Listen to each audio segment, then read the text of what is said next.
जो कि जैसे कि हम लोग जानते हैं कि घर में एक बच्चे को, दो बच्चे को या तीन बच्चों को संभालना बहुत मुश्किल होता है।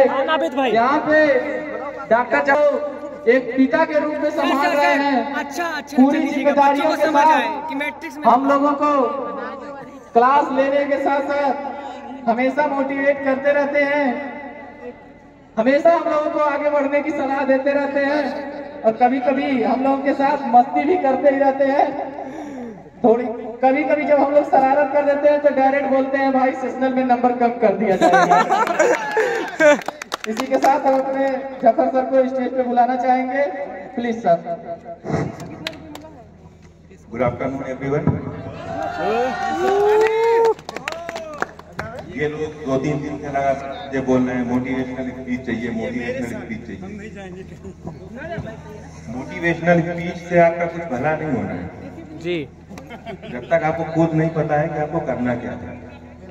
आपने यहाँ डी फार्मा में एडमिशन लिया है, उससे पहले आपको पता होना चाहिए क्यों लिया, किस लिए लिया है और आप इससे क्या करना चाहते हैं। अगर आप अपनी मर्जी से एडमिशन लिए हैं तब तो आप कुछ कर सकते हो।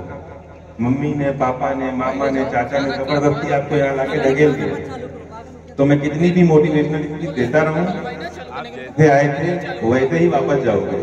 और कुछ लोग टिके लंबे टाइम तक, ठीक है। तो आपको खुद के अंदर अपने एक मोटिवेशन को जगाना होगा कि हम यहाँ क्यों आए हैं। अगर आप अपनी मर्जी से आए हैं तब तो आप यहाँ पे सही हैं, और अगर आप जबरदस्ती आए हैं तो बेहतर है कि अभी चले जाए, क्योंकि कितनी भी मोटिवेशन हम करते रहें आपका कुछ होना नहीं, क्योंकि आप पढ़ोगे ही नहीं। क्योंकि 2 चीजें हैं, कॉन्फिडेंस होता है और एक स्ट्रेंथ होती है, टैलेंट। आप टैलेंटेड हैं पर आप कॉन्फिडेंट नहीं है तो आप कुछ नहीं कर पाएंगे। आपको पता होना चाहिए कि मेरी स्ट्रेंथ है, आपको कॉन्फिडेंस होना चाहिए कि मैं ये काम कर सकता हूँ। अगर आप कॉन्फिडेंट हैं तो आप कर लो। टैलेंटेड आप कितने भी, आपको पता ही नहीं कि मैं कर सकता हूँ या नहीं कर सकता हूँ, तो कैसे करोगे। रामायण में हनुमान जी लंका जब जाते हैं तो क्या उनके अंदर टैलेंट की कमी थी या उनके अंदर ताकत की कमी थी कि वो नहीं जा सकते थे, लेकिन उनके अंदर कॉन्फिडेंस की कमी थी कि उनको जब तक बताया नहीं गया कि आप जा सकते हो तब तक वो पार नहीं गए। उसी तरह आपको भी अपनी अंदर की ताकत को पहचाननी होगी कि हम डी फार्मा करने आए हैं, हम पढ़ सकते हैं। कोई भी सब्जेक्ट हो, कठिन है, आसान है, सबको मेहनत की जरूरत है। जो कठिन सब्जेक्ट है उन पे ज्यादा मेहनत करिए। आप ये हार मान लोगे कि मैं नहीं कर सकता हूँ तब भी नहीं कर पाओगे, लेकिन करते रहोगे तो आ जाएगा, ठीक है। और दूसरी चीज एक मैं बताना चाहूंगा कि इंसान दुनिया में आता है, बोलना सीखता है, 1-2 साल के अंदर सीख जाता है, लेकिन कहाँ पे कब क्या बोलना है ये बोलने के लिए पूरी जिंदगी लग जाती है। और कुछ लोग अभी भी नहीं सीख पाए हैं, ठीक है ना। तो वो जितनी जल्दी सीख लोगे उतने सफल हो जाओगे।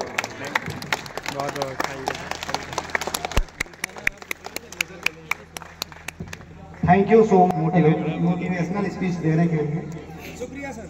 बहुत ही आग्रह के बाद हमारे प्रिंसिपल सर हम लोगों को मोटिवेट करने के लिए स्टेज पर आए हैं। बहुत बहुत धन्यवाद आपका सर, हाथ जोड़ के।